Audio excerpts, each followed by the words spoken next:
नमस्कार बंधुरा आज के आमी सजना डाटा कुमड़ो आलू दिए निरामिष একটা একদম মুখে লেগে থাকার মতো তরকারি বানিয়ে দেখাবো যেটা আপনারা বানিয়ে গরম ভাত কিংবা রুটি দুটোর সঙ্গে কিন্তু খেতে কিন্তু অসাধারণ লাগে।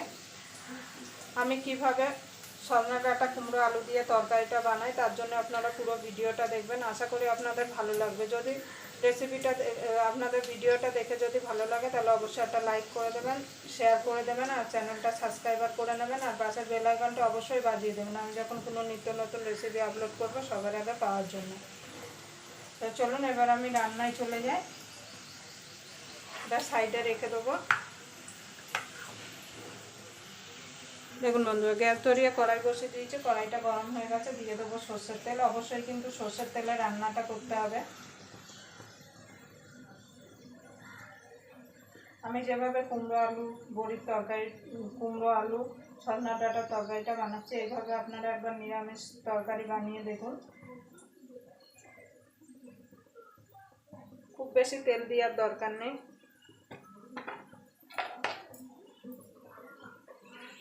এবার তেলটা গরম হওয়া পর্যন্ত অপেক্ষা করব। দেখুন বন্ধু তেলটা গরম হয়ে গেছে। এখানে কটা ডালের বড়ি নিয়েছি, বড়িটা একটু ভেজে নেব। আপনারা কিন্তু বড়ি ছাড়াও কিন্তু তরকারিটা বানিয়ে নিতে পারেন।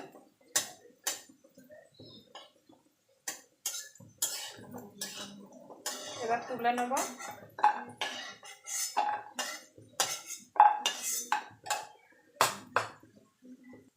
আমি রান্নাটা এই বাকি তেলেই করব, তার জন্য ফোড়নে দিয়ে দেবো দুটো তেজপাতা,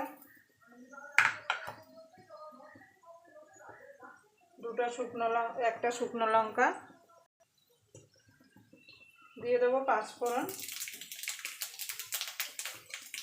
পাঁচফোড়নটা দিলে খেতে কিন্তু ভালো লাগবে তরকারিটা। এবার দিয়ে দেবো আলু,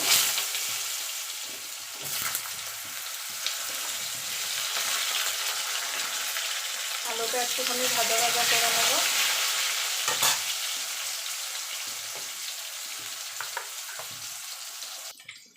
দেখুন বন্ধুরা আলুটা ভাজা হয়ে গেছে। এবার কুমড়োটা দিয়ে দেবো।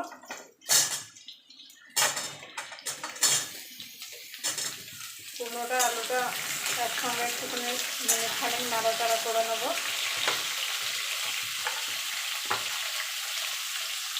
দেখুন বন্ধু আলু কুমড়োটা ভেজে নিয়েছি, এবার ডাঁটাটাও দিয়ে দেবো।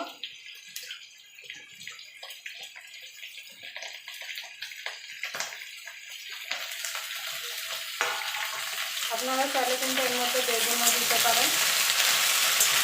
এবার ডাঁটা কুমড়ো আলু একসঙ্গে একটুখানি ভাজা ভাজা করে নেব।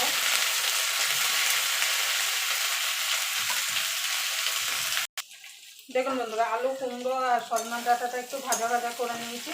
এখানে কাঁচা লঙ্কা আর আদা বেটে রেখেছি সেটা দিয়ে দেবো। ঝালটা আপনাদের স্বাদ মতো দেবেন।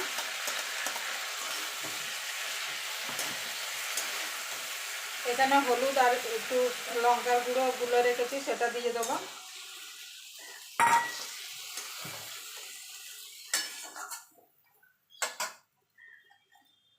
স্বাদ মতো নুন দিয়ে দেবো। নুনটা আপনারা বুঝে দেবেন।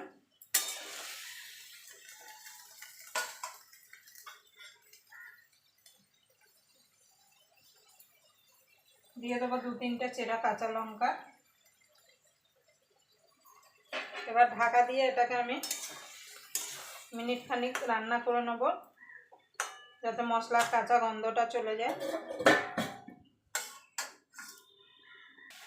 দেখুন বন্ধুরা মশলা দেওয়ার পরে ভালো করে কষিয়ে নিয়েছি। দেখুন কুমড়ো আলু সব কিন্তু সিদ্ধ হয়ে গেছে। দিয়ে দেবো অল্প করে জল। এটা কিন্তু একটু গামাকা হলে খেতে ভালো লাগবে। দিয়ে দেবো বড়িটা।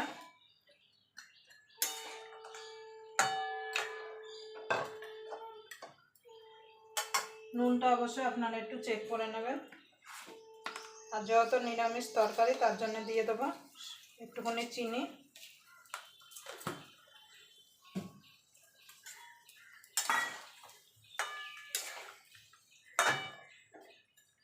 এবার ঢাকা দিয়ে এটাকে রান্না করে নেব। তাহলেই আমাদের কুমড়ো আলু সজনা ডাঁটার তরকারি রেডি হয়ে যাবে। দেখুন বন্ধু তরকারিটা হয়ে গেছে, নামিয়ে দেবো। আবার আপনাদের সঙ্গে কোনো নতুন রেসিপি নিয়ে দেখা হবে। ততক্ষণ পর্যন্ত আপনারা ভালো থাকবেন, সুস্থ থাকবেন।